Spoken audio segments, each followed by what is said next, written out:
Hey everyone, Harry here. Before we dive into today's episode, I have some exciting news to share about an upcoming event in our Talking San Diego series. On Tuesday, April 22nd, we will be welcoming the co-creator and leader of the Lincoln Project, Rick Wilson.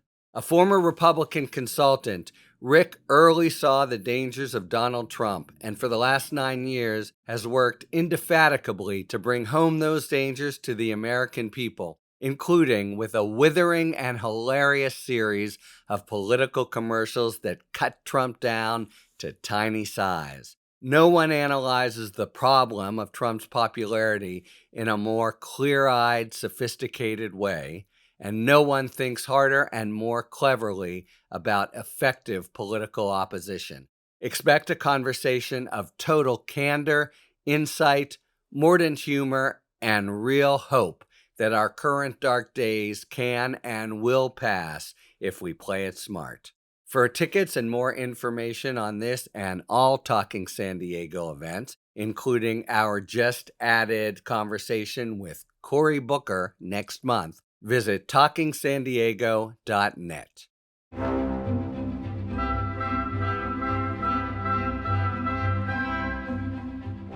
Welcome to Talking Feds, a roundtable that brings together prominent former federal officials and special guests for a dynamic discussion of the most important political and legal topics of the day. I'm Harry Littman. The week had the feel of a top spinning ever more wildly off its axis. Donald Trump's erratic, ill-conceived tariff scheme sent the market into a tailspin, while his continued reversals and re-reversals raised the specter, now alarmingly real, of a Trump-triggered recession, all brought on by his crazy lonesome. Elsewhere, Trump's week was a showcase of his unrelenting drives to amass and abuse power, often unconstitutionally, always vindictively. His administration continued to insist that nothing could or should be done to retrieve a man they mistakenly ripped from his family and delivered to a torture hell pit in El Salvador, presumably for life. He initiated criminal investigations into 2 former officials whose sole offense was refusing to parrot his twisted version of events, including, as he put it, falsely and baselessly denying that the 2020 election was rigged and stolen. And he extended his grip over multiple law firms, targeted for prior representations he found displeasing, dictating whom they can represent, what causes they must support with pro bono work, and how they must structure their hiring. To work through a week that began with a Trump-engineered economic nosedive and ended with a unanimous Supreme Court order compelling the administration to try to bring back the man they mistakenly consigned to a foreign gulag, we welcome back to Talking Feds 3 of the strongest and clearest voices in the country right now. And they are Jason Kander, the president of National Expansion at Veterans Community Project. After serving in the Army, and thank you for your service, Jason, in Afghanistan, he was elected to the Missouri State Legislature and later became Missouri Secretary of State in 2012. Jason hosts the podcast Majority 54, and we covered his book, really great book, Invisible Storm, A Soldier's Memoir of Politics and PTSD in a Talking Books episode. Great to see you back. Good to be here. Congresswoman Zoe Lofgren has served in the House since 1995, and really before that in staff in different positions. One of the people who know the House better than anyone in the country. She represents California's 18th District. She's currently the ranking member of the House Science, Space, and Technology Committee and serves on the Judiciary Committee. And as everyone knows, she served on the January 6th Committee and played a prominent role in the committee's public hearings. Congresswoman, thank you for joining. Thanks for having me. And Charlie Sykes, a founder and former editor-at-large of The Bulwark and MSNBC contributor, the author of 9 books, most recently How the Right Lost Its Mind, and a Substack newsletter called To the Contrary. And there's a lot of them out there, and I highly recommend Charlie's, who really cuts through a lot of the noise and has very trenchant observations. Charlie, thanks for being here. Thank you. Thank you. It's always great. So we had something of a national seminar on due process and government tyranny this week with the case of Climar Bgo Garcia, a lawful U.S. resident with no criminal record who was deported to a hellhole prison in El Salvador, notwithstanding having a court order explicitly forbidding his removal there. A lot to unpack and think about going forward, which I want to do. But let me just start with the headline, which is every judge, the district court, 3 Court of Appeals judges, and all 9 justices of the U.S. Supreme Court agreed that the administration action was lawless and that they had to remedy it, or be ordered at least to take best efforts to facilitate its remedy. Were you guys surprised? And how important do you take the kind of unanimous statement from the courts, including the Supreme Court, to be? Well, I'll start. I think it was important that the decision was unanimous. The Trump administration is counting on their rhetoric about violent criminals. And believe me, who's for violent crime? Nobody on any side of the aisle. That if somehow there's an allegation of misconduct of that nature, they can, without any evidence, it's okay to do whatever they want. If that is the case, no one is safe. If there's no due process, you can be walking down the street and masked men with guns can come and put you on a plane and fly you away, no matter who you are, no matter what your status. So due process is essential so that the rule of law can prevail. But unfortunately, the Trump administration has shown in these first few months a lack of passion for the rule of law. Or even interest, right? It's not simply that they were callous, but their position literally was, oops, he's gone now. Sorry about that. There's nothing we need to do. Do you think the administration actually overplayed its hand here? Well, I mean, this is still playing out. I mean, we may have more information by the time people actually listen to this, because the headlines Friday afternoon are that the administration is basically defying the district court's order to turn him over. So, I mean, this is a binary outcome. Either he comes back or he doesn't, right? If he comes back, then we're going to look at this as a victory for the constitutional order, a real defeat for the Trump administration. On the other hand, we can get into the difference between the actual word that they use to facilitate and or effectuate. If the administration actually uses that to delay, to fudge, to obfuscate, and not bring him back, then we have a real constitutional crisis. We'll see what the reaction is. But I agree with the Congresswoman that 9-0, it was a powerful message. And perhaps they crafted it in that way to get those 9 votes. But this court is rarely unanimous on something this substantive. It would have been a win had it been 5-4, but 9-0 has historical resonance here. And I think just, again, we need to put it in context how awful this is. This guy is snatched off the streets. The judge said, based on a singular, unsubstantiated allegation, and then he was thrown into this detention facility that by design deprives its detainees of adequate food, water, and shelter, fosters routine violence, and places him around his own persecutors. And the appeals court, when it upheld this order, said that the government's argument, Trump's argument, that there's really nothing they could do about it, they called it unconscionable. I mean, that's why this issue is so powerful. If it had gone the other way, it would have been such a disaster.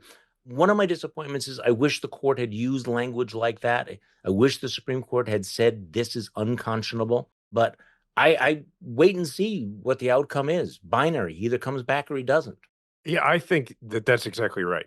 The question is whether or not they choose to continue to defy this, because absolutely the 9-0 ruling was like a half breath of relief. Like, oh, okay, there are going to be instances where this court, or at least I don't even say conservative members anymore, the Republican members of the court, there are going to be cases where they stand up and say, no, you can't do that. That's a big relief.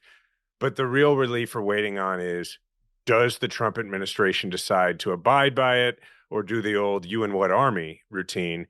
My guess is that ultimately they're going to abide by it, because the political capital that you stand to gain by defying on something that's already a political loser is just not there. I mean, we're talking about a case where you've got Joe Rogan, waxing philosophically on his podcast about how awful it is that they did this to this guy. I mean, I just don't see what there is to win for them to defy this. But if they don't defy it, they definitely lay down a marker that says, I can't believe I have to say this, they lay down a marker that says, we will abide by rulings of the United States Supreme Court.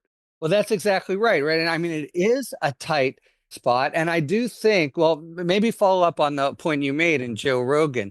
When this whole thing started, they were happy for the fight. They were happy to say at each turn, the Democrats want to keep immigrant murderers here, blah, blah, blah. It feels as if the country's focus has kind of hit home a little to just how horrifying, nightmarish, kind of Kafkaesque this thing is. But, maybe I'm being overly optimistic there. But what's your take on the sort of political posture of their intransigence now? Has a critical mass in the country recognized this as a horror that you don't want your government to just ignore?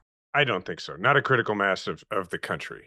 That would be great. I would love it if that happened, and I would love to live in the world where I could believe that that's happening. I think the much more likely scenario is that people who, whether they gave voice to it or not, who supported Trump because they wanted a hard line on immigration, probably turn away from news like this. Now, that said, they probably can't turn away from it forever. And there are, sadly, lots of these cases. And the analogy, though I don't think it's directly analogous because it's not playing out in that way, but the analogy you would hope over time is that it would be maybe a little bit like the civil rights movement, and that people turned away from that until they saw the footage of fire hoses, until they saw the dogs. And people are filming these masked folks who are grabbing people on the street. And I do hope that there is a critical mass point, but I do not think we are near it. Congresswoman, I saw you nodding. You're also skeptical that it's hit home and it's due process side to people? Yeah, I think the word due process is something that isn't in the ordinary lexicon of regular Americans. And I will say the House Republicans in the Judiciary Committee continue to rant and rave about criminal aliens as if there's somebody in Congress who's in favor of that. So they think this is still working for them, and maybe it is. I do think, however, that as social media makes clear what is happening here, that people, including Mr. Rogan, who I don't listen to, but people who have the ear of Trump supporters may wake some people up. Because if there's no need to provide any evidence or go to court or do anything else, anybody in America, I mean, anybody, you, me, anybody, could be put in handcuffs and spirited away. And that's the point Sotomayor makes in her statement. I think, Charlie, your point about it being binary is really important, but also pretty favorable, because it's one thing for them to bob and weave and obfuscate in an overall issue, but this is he's home or he's not home. Sotomayor, for the three, expresses the moral outrage. Notice it's a statement, not a dissent. She's just saying, as part of this, we really should be bringing home how horrendous it is. You're right. They're jerking her around a little bit, but they haven't come out and said in this morning's hearing, we're just not going to do it. And I think the court has indicated it's going to back her somewhat. She's going to really hold their feet to the fire, I think, and say, who says so? I want them here, et cetera. And then it'll really, are they going to take it to the point of ridiculousness? Yes. No, I mean, first of all, the analysis has been really, really good here about the politics. This is the issue that Trump wanted to talk about. He wanted the confrontation on this issue of violent alien criminals here. This is a winning issue for him. If he can say, I am aggressively taking on illegal immigrants who are raping and murdering and pillaging and getting rid of them, he wins. He knows that. That's what he wants to focus on. That's what he would like this to be about. However, this is not that case. So I can imagine two different scenarios. One is they're sitting around the Oval Office, and keep in mind how narrow this is. And Stephen Miller is sitting in the room. Like, what do? Do we bring him back? And Stephen Miller says, absolutely not. Mr. President, we are cleansing the country of all of this immigrant filth, and you need to stand firm. You can never back down. I can imagine that scenario. But I can also imagine the scenario of somebody saying, and I don't know who, maybe one of the more senior people, saying, okay, what do we want to talk about? Do we want to talk about the actual Venezuelan gang members, or do we want to talk about some guy who's a tattoo artist or a makeup guy. Let's get rid of this, bring him back, change the subject from whether we're lawless or not and whether or not we're snatching people off the street. Let's change it back to let's actually talk about the gang members, And then we get to the complicated thing the Congresswoman was mentioning, that let's be honest about it. Let's not get cocky that the majority of Americans are actually worried about something called due process when it comes to, M13 gang members. We need to be honest, and that's the reality check. Sometimes those norms are paper thin in our culture, which is why all of this is very vulnerable and all of it's very, very scary. But if you listen to a lot of these Republican members of Congress, they think their constituents back home don't give a shit about whether or not illegal immigrants get due process or not. That seems to them to be very kind of wonky and abstract as opposed to concrete. I think this is a great point. I think you maybe I would say you read my Substack, but it just got published. But I said Stephen Miller or a grown-up in the room at the end. But I think the other way to put Jason's point is, what are they going to say as they push back, push back, push back? They're the ones who have to get pointy-handed by talking about Article 2. On the other hand, I don't want to be cocky about this. I really, want to serve it up for your thoughts because they are so loath to lose. But nevertheless, I think the calculus is pretty clear that they need to be cutting their losses here because it's binary and it won't go away. They'll say, no, couldn't do it. I'll keep going back and forth with their different excuses and it'll dominate headlines for, 2 months.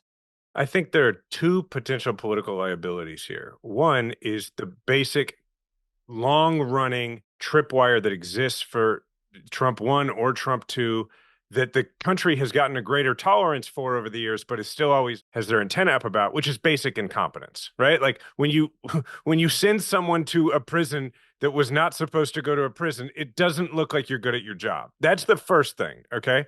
But then the second, I think, is an important point that we haven't arrived yet in the court of public opinion, but the Congresswoman, for instance, is right to continue to hammer that this drives forward, which is people will care about this when they think it could happen to them. And it could, but not everybody understands that yet. The scenario, it is as, nightmarish, as primetime made for TV movie, horrifying as you can think about. And you think about it for 30 seconds and their indifference and callousness about it. The various excuses of I got to break a few eggs to make an omelet. I just think it's they're in the wrong place. Do you see somebody having any kind of good sense in the administration to make them back off? Jesus. I don't. I always hate to bet on that. Again, the key thing is that he doesn't want to lose. So he has to can he figure out a way to make this look like a win? The problem is that none of this takes place in a vacuum because Trump's got a lot of other issues on the plate at the very, very same time. So in that room, they're also talking about, do you blink on tariffs? What do we do with China? Do we escalate or do we back off? He can't be perceived to be losing or caving in on too many issues.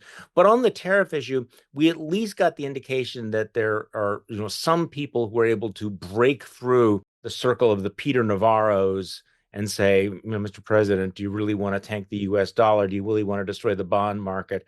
You may be willing to go for a recession, but you don't want a Great Depression. And look, Jamie Dimon is on television saying this is bad. Those people got Trump to back off. That couldn't have been easy. So it can happen. Now, is that like a pattern? So is that good news or is it like you only get a couple of shots at that? I don't know. The other issue on tariffs, which is what he's doing is likely unlawful. I mean, he is relying on the International Emergency Economic Powers Act, and that has never been used before to impose tariffs. And the ability to regulate commerce and to impose tariffs is firmly in the Congress, not in the executive branch. I mean, it's clear there is no emergency that can fit that statute when he is saying this thing has been going on for decades. That's why he's doing what he's doing. And the question is there any way for this unlawful action to be curbed?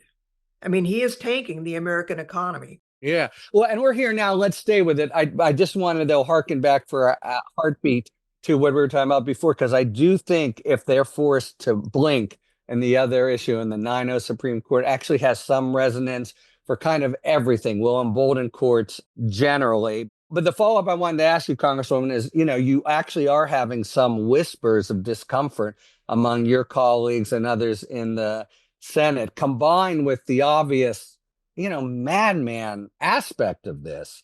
Like, he's like a guy, flying a plane, doing nosedives and all around. Do you detect any kind of, incipient pushback among the ranks of the R's in either the House or Senate? Not among the House Republicans. I'm not seeing that yet. It could happen. But if you take a look at what's going on in the bond market, it's a real indication that the reliance on the United States as the most important economy and stable democracy has been eroded. And certainly the decline of the dollar. We're the reserve currency. Doesn't have to stay that way, right? So I think some of these signs are ominous. And many of my Republican colleagues are still saying, well, he's just got this plan. And how you can think this is a plan when it changes minute by minute is a mystery to me. I had a great conversation with Paul Krugman when this guy, and who noted that's the real problem here. It's not even the tariffs per se, and that's the counterpoint to what Charlie mentioned, is he's just all over the map and so erratic, and that's what freezes manufacturers and freezes the economy and brings on recession. Jason, I want to go back to you. I've long since given up in general trying to psychoanalyze Trump, but this one really cries out for, what the hell is he thinking? So you wrote, purposely wrecking the economy and expecting people to be happy about it is the definition of out of touch. And that seems persuasive to me. I don't know if you saw Senator Murphy's critique. I thought he's been really good these last couple months, but he's basically saying they're designed to create economic hardship so that Trump, as he does in other areas like universities and stuff, can dole out who's the winner, who's the loser, and by his grace, he can increase his power over individual countries. I mean, presidents always talk good game, and they really don't have all that much to do with the economy. This one he did. It's really him. What's he hoping for, thinking for, without having to go too deep into the recesses of that Donald Trump mind that we tend to avoid? Yeah, it's hard to psychoanalyze him, but it is, on the other hand, it is generally pretty easy to understand politicians as soon as you understand their incentives. And so with regard to Trump, let's start with what he doesn't care about anymore, in my opinion. I don't think he cares about politics anymore. For all the trolling or the distraction that he does about a third term, Donald Trump cares about Donald Trump. And if Donald Trump can't run again, then he don't care about the politics of it. And honestly, I think increasingly every day, and this is very dangerous, he cares less and less about the popularity of things. What he does care about, to Charlie's point, is he cares about losing. And the reason he cares about losing is because one of his greater fears in the world, other than apparently sharks and some other stuff, is being embarrassed. And he is a person who is deeply fearful of being embarrassed in front of other people. And if you collapse the bond market and then the global economy, even Donald Trump has a hard time explaining to himself how that's a win, and it's embarrassing. So he doesn't care about politics. He does not care about his own party. He does not care, because he never has. He doesn't care about how this affects the Republicans in the midterms.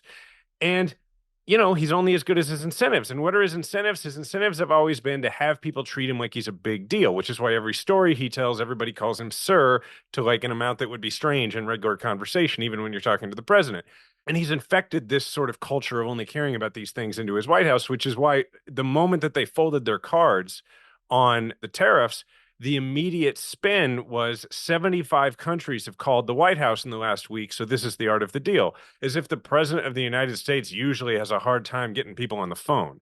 But that's how he sees this, is that if people are calling from other countries that they want to be carved out of this thing I would potentially carve them out of, it must be working. And I just don't think I don't think he really cares whether it's popular in the country anymore. And that's, if you're a Republican, that should, well, if you're an American, it scares the hell out of you. And politically, that should be the thing that finally scares you if you're a member of the, Republican Congress that have basically acted like furniture thus far. Yeah, no kidding.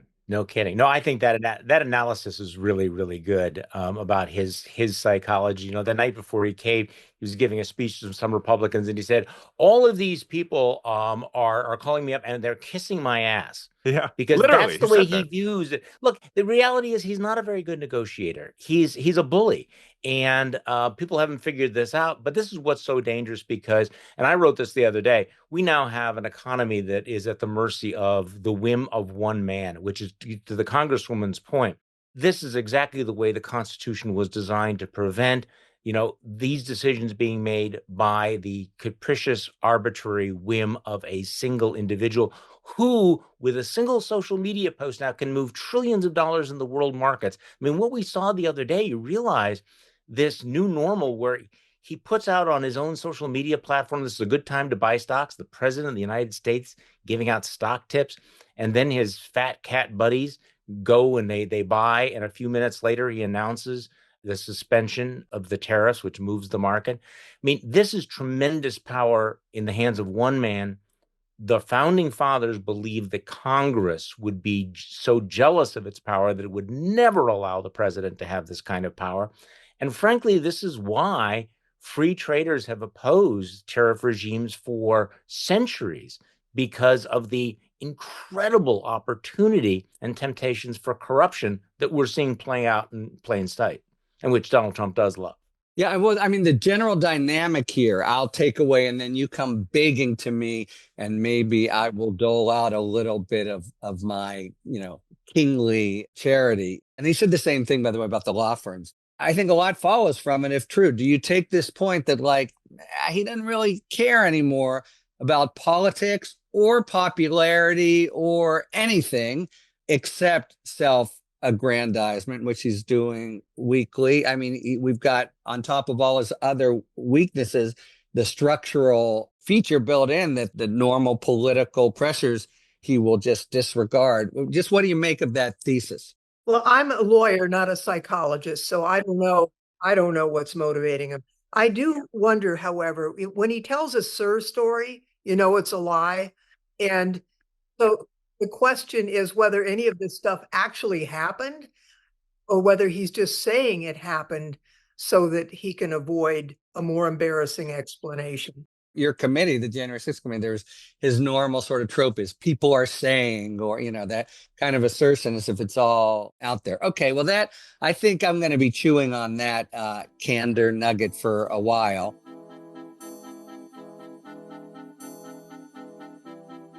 It's now time to take a moment for our Sidebar feature, which explains some of the issues and topics that are prominent in the news. Today's feature is about certification of state law, the legal procedure by which a federal court can ask a state's highest court to answer unsettled questions of state law that are crucial to the case before the federal court. And to explain this topic, we welcome Sky P. Marshall. Sky P. Marshall is an actress currently starring opposite Kathy Bates on CBS's Matlock. You may also recognize her as Mumbo Marie in the hit Netflix series Chilling Adventures of Sabrina, or as Cara Faldi on the CW's Black Lightning. And with that, I give you Sky P. Marshall on the certification of state law. Just as the United States Supreme Court is the final authority on federal law, state Supreme Courts play the same role for state law. Sometimes, however, a federal court must decide a question of state law.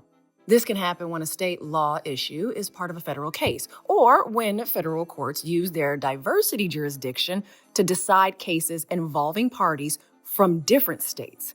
Federal courts aren't the ultimate experts on state law, so how do they make sure they get it right? Usually, they look at the text of law and past state court decisions to figure out how to get the right answer, or, more precisely, the answer they think the state court would provide. But what if the federal court is unsure, perhaps because there's no clear precedent? In that case, it has the option to certify the question to a state court to get a definitive answer. The certification will either go to the state's highest court or to the court designated by the state to handle these questions. Certification typically happens when the resolution of a federal case hinges on an unresolved or ambiguous question of state law. After the federal court issues a certification order, it's up to the state court to decide whether to respond. If it does, the federal court must apply the state court's guidance. While federal courts can't force the state to respond, most states, except North Carolina, have adopted this process, as has the District of Columbia. A notable example of the certification process happened in a defamation case E. John Carroll brought against Donald Trump. The key issue was whether Trump was acting within the scope of his official duties, which hinged on District of Columbia law. Carroll argued that Trump was acting within the scope of his employment under D.C. law, while Trump argued the opposite. The federal appellate court in the Second Circuit asked the D.C. Court of Appeals to answer the question. The D.C. Court provided guidance on the legal test under D.C. law, but left the final decision on this question to the jury. The certification process helps federal courts resolve cases efficiently while respecting state courts' authority over their laws. It also prevents federal courts from misapplying state law, which could cause inconsistencies and confusion in our legal system. For Talking Feds, I'm Sky P. Marshall. Thank you, Sky, for explaining that pretty legally arcane topic for us, but it comes up a fair bit in a lot of the more complicated litigation that Trump has spawned. You can see Sky on Thursdays on Paramount Plus, which is the day that new episodes of the hit series Matlock stream.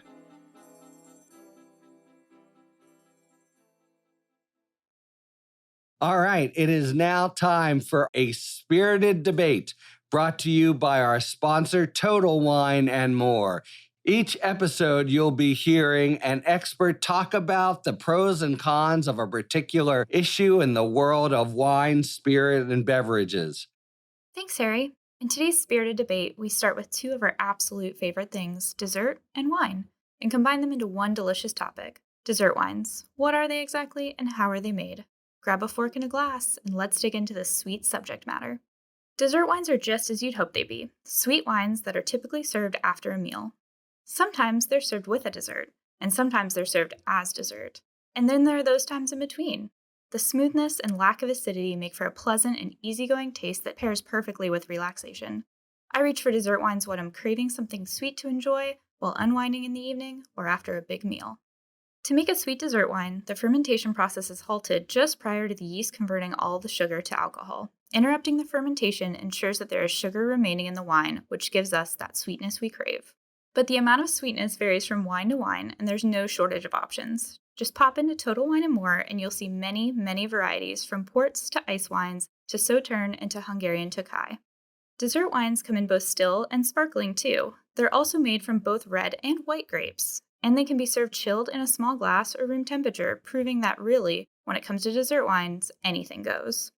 Hungry? Thirsty? Maybe a little of both? Stop into your local Total Wine to check out our large selection of dessert wines, and feel free to chat with a helpful guide for a recommendation. Cheers! Thanks to our friends at Total Wine and More for today's A Spirited Debate. You know, it's a funny situation now. In some ways, you would rather just do nothing and leave the tariffs in place than lurch from one to the other. I think it was yesterday that China redoubled the tariffs against us, and a normal good from over there is going to be really out of the reach of many Americans. Sort of to Jason's point again, but is the pain of this really now coming home within red America, blue America? You know, are you learning or hearing from people more and more? I was going to buy a car, but shit, it's out of the question. Well, actually, I'm hearing the exact opposite. The people are actually running out and buying cars before they get hit with the tariffs. But so the answer is no. The downstream effects of this are still downstream, but they're going to be dramatic. The uncertainty tax that he's imposed on the economy is truly extraordinary. How can a manufacturer make a decision to make an investment, hire people, without knowing what Donald Trump's mood is going to be a month from now, much less a couple of years from now? The whole idea that you could put billions of dollars into manufacturing building plants and you don't know. I mean, that takes years to do and a lot of capital that's no longer as available as it once was on something that could change on a whim. Who's going to do that?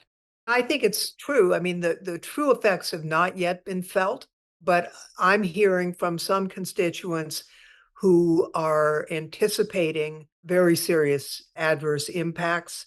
Certainly, the parts of my district that are an agricultural economy, I mean, what they export in terms of fresh vegetables to Canada is huge. And those tariffs are going to cause a problem. And then Canada is understandably retaliating. And certainly the wine industry is already feeling it. And then the other half of my district is the tech economy. It's not just China. I mean, the Europeans are going to pull together in a united way. Their economy is almost as big as ours if they stick together.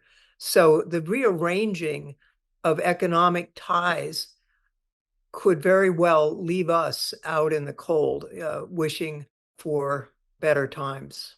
I do think that down the line, I agree that right now it is not yet penetrated politically and into public opinion in a major way. Although when you look at the polls, with the polls, people are saying, we don't think this makes any sense.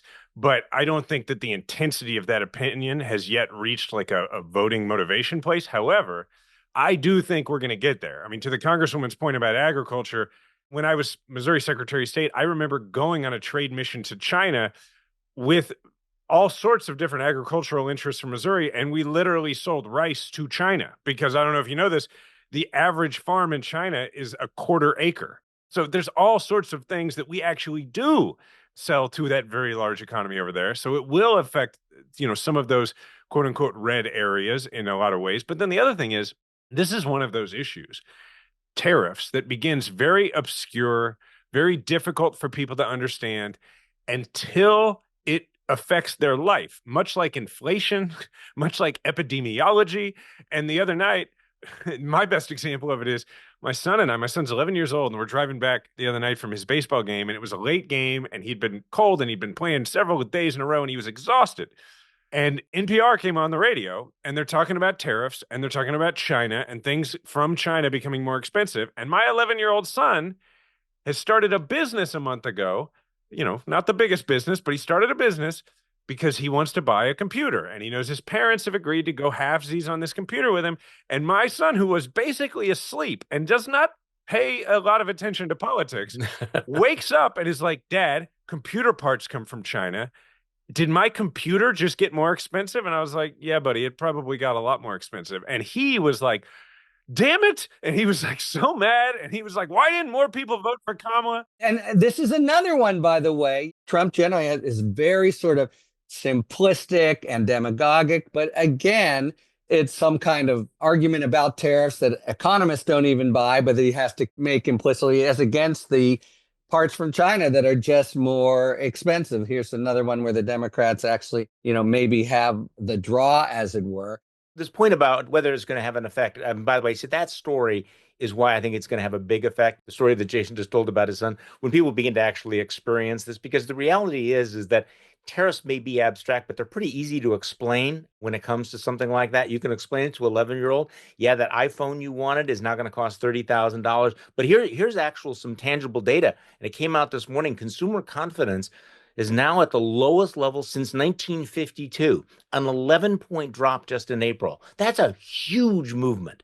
And frankly, I'm surprised that it would take place that early, that big. But that's an indication, again, downstream, consumers are feeling it. If consumer confidence is dropping like that, then it's going to ripple through the economy really dramatically, even before the tariffs kick in. So, yeah, I think this is going to make a big difference. My son said, and he, again, doesn't pay a lot of attention to politics. He's 11 years old. He pays attention to Fortnite, baseball, that kind of thing. And he said, I thought Trump said he was going to make prices go down. And that right there is right there. That's the heart of it. Yeah, because people, for the Republicans, people who are persuadable voters are going to be like, I voted for him because prices were high. If the biggest thing he does is make prices go up, they are hosed in 26. And, you very properly add persuadable voters, because we have these kinds of discussions and, there's a cohort, 30, 35, whatever it is, that it just doesn't matter, but there's plenty left over so that it really does matter. Congresswoman, you tweeted that I'm ready to vote for legislation to halt the golfer-in-chief's tariffs.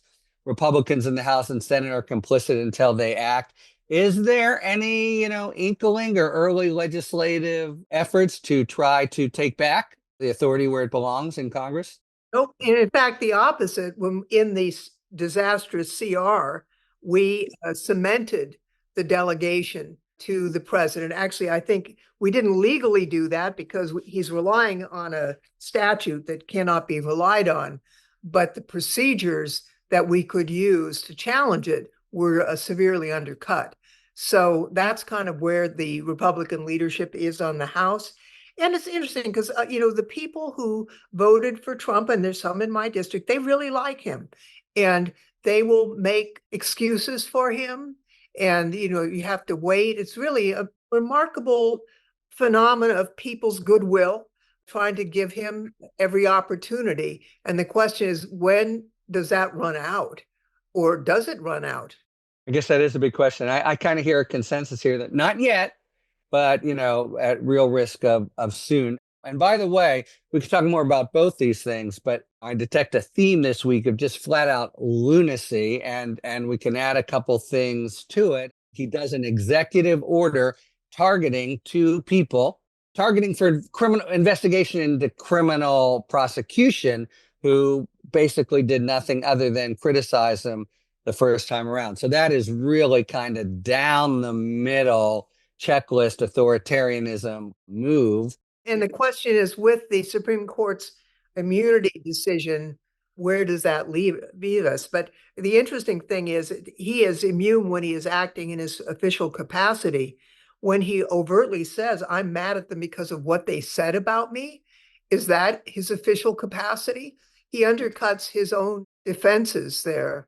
I mean, didn't they specifically carve out that he could never be held accountable for his conversation with the Department of Justice? Yes. Held accountable. Yeah, he can't be. It wouldn't be a crime. And by the way, that's him. It's not Pam Bondi. It's not Beauvais. It's not Blanche.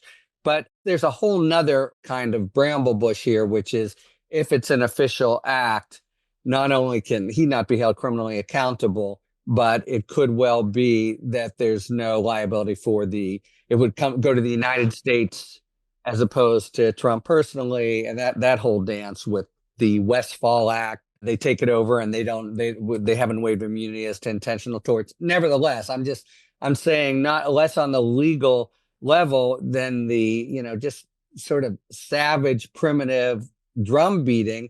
I think this will play out if they go far enough, because there's nothing there. There's nothing they've done at the same kind of censorious legal rulings in early proceedings brought by either Miles Taylor or Christopher Krebs, the former head of cybersecurity structure. That is real lunacy. One of the things that's sort of seeping through to the public, even those who support the president still, is that we want change, but not chaotic change. And the chaos is part and parcel of this whole thing. Coming up with an individual who hasn't done anything, saying prosecute them. I mean, to the extent that all of this wild and weird stuff is seeping into the consciousness, it just feeds the chaos feeling. And I think that has something to do with the consumer confidence level. If we're in chaotic times, you can't be certain of what's going to happen next. I mean, I do feel that. I don't know if this is a journalistic conceit as I'm preparing this podcast, but there is an overlap. They're very different fields, but the overall kind of sense of just, this guy's friggin' crazy. Can I give a contrarian take on all of this? Yeah. Because, I mean, it's really difficult to come up with what's the worst thing that's happened. I mean, what is the worst thing he's done? But clearly, Philip Bump wrote this in the Washington Post. This is like the rawest example of his willingness to use the august majesty of his office, the cudgel of the government, to go after somebody because he just doesn't like him. So we're all thinking that it's crazy and it will backfire against him. But so far, the strategy has been working, because what is the point? The point is fear. The point that every tyrant wants people to obey in advance because they think that if they don't, the tyrant will destroy them.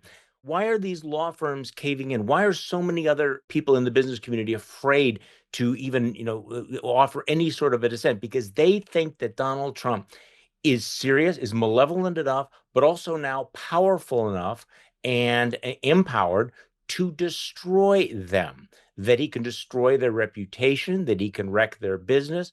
What he is doing may be unlawful or unconstitutional, but he wins just simply by making them pay a lawyer, or the disruption that he will cause.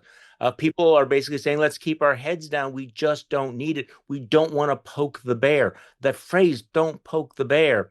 You watch Republicans in Congress right now, and the Congresswoman can comment on this, but a lot of them know that this is crazy, this is nutty, but they're not going to cross him in any way because it's not worth it, because they know the incredible avalanche of shit that will come down on them if they venture even the slightest criticism. So Donald Trump, up until this point, has used fear as an incredible weapon and has been successful. And the more successful he is, the more emboldened he's going to be to say, okay, I want them all kissing my ass or kissing my feet or trembling in the corner. And conversely, maybe like in the Bgo Garcia case, if it's a real loss, it functions as a tripwire, but there's never any acquiescing of, he's always wants to, go more and more and more. The law firms are really a good example. That's why it's so important when people do stand up and you can see nothing happened to them. I called somebody I know at Wilmer Hale as soon as I heard they were fighting back, just to say thank you, because it's what they're doing is unlawful, and other people need to have courage as well and step forward. I mean, this is really what can be more damaging than you can't go to court to secure your rights. I mean, or the immigration lawyer that was detained at the border coming back from vacation. I mean, we are in a situation here that really is challenging in terms of our understanding of the Constitution and the rule of law. And all of us need to stand up and be vocal.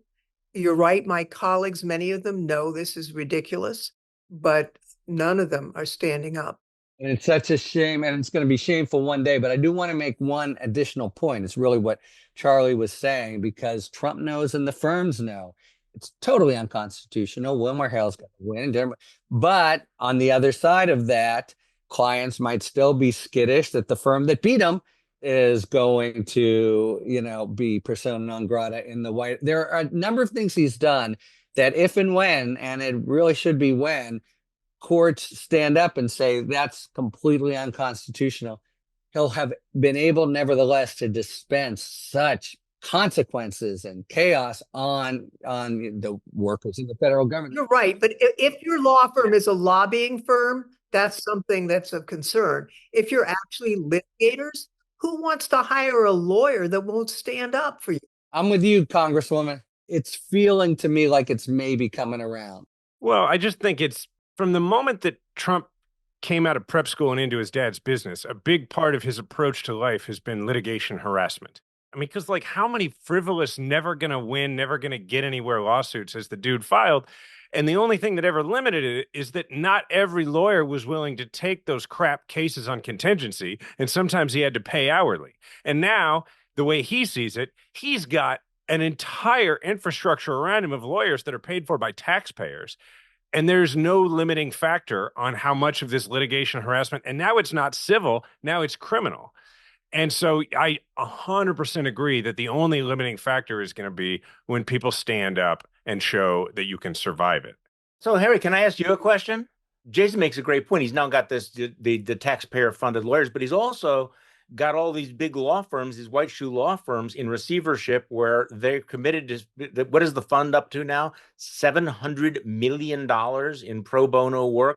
Has anybody actually tried to figure out so what are you guys going to have to defend? Are you now going to have to provide pro bono service to what? The Proud Boys, to Dinesh D'Souza, to My Pillow Guy? That's part of it. Are you going to be now providing pro bono to the next right-wing media outlet that is sued for defamation. These guys signed up with a blank check. And I don't think they've really thought through the kinds of causes that Donald Trump is going to require them to take now.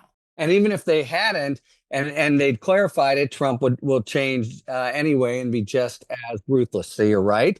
I think those are some of the people. And you can imagine there are these like foundations on the right that are for certain pro-religion causes or against certain LGBTQ causes. And can you imagine some associates are already peeling out. One of the pro bono head of one of the big firms just resigned. But yeah, on top of everything else, it's almost like part of his triumph is that he's going to grind at what he sees as these liberal firms, heads in the dust by, now you say it, Donald Trump is great. Saying, they're going to have to do those sorts of things. I think that's right. Imagine what happens to their DEI programs. So, you make a deal with the devil, and even if you think you know the terms will change on you. And I agree. They wanted to buy peace at any price anyway, but the ambiguity is just gonna, harm them. Look, the day will come, we must hope and pray, when in the whole legal industry, these firms will stand as objects of total infamy. One of my favorite expressions is, when you wrestle a bear, the bear decides when it's over. Maybe with a little assist from U.S. voters in the midterms. Okay, there's an end of a harrowing week. Thank you so much, Congresswoman Lofgren. As always, Charlie, Jason, for being here. And, hope to see you soon. Thank you so much, Congresswoman Lofgren, Jason, and Charlie. And thank you very much, listeners, for tuning in to Talking Feds. If you like what you've heard, please tell a friend to subscribe to us on Apple Podcasts or wherever they get their podcasts, and please take a moment to rate and review this show. You can also subscribe to us on YouTube, where we are posting full episodes, talking books, and bonus video content. Check us out on Substack now, at Talking Feds Substack, where I am posting 2 or 3 bulletins a week, going live and sharing other exclusive content that breaks down the various threats to constitutional norms and the rule of law. You can follow us on Twitter at Talking Feds Pod. Talking Feds remains a completely independent production, so it's your support and nothing else that funds all of our franchises. We just couldn't do it without you. And as you may know, Talking Feds has now joined forces with The Contrarian. I'm a founding contributor to this new media venture, which is committed to reviving the diversity of opinion that feels increasingly rare in today's news landscape, where legacy media seems to be tacking toward Trump for business reasons rather than editorial ones. Rest assured, we are still the same scrappy independent podcast you've come to know and trust, but now linked up with an ambitious and vital project designed for this pivotal moment in our nation's legal and political discourses. Find out more at contrarian.substack.com. Thanks for tuning in, and don't worry, as long as you need answers, the Feds will keep talking. Talking Feds is produced by Catherine Devine. Our associate producer is Becca Havian. Sound engineering by Matt McCardle. Rosie Dawn Griffin, David Lieberman, Hamza Mahadrenathan, Emma Maynard, and Hallie Necker are our contributing writers, and production assistance by Akshaj Turbailu and Sebastian Navarro.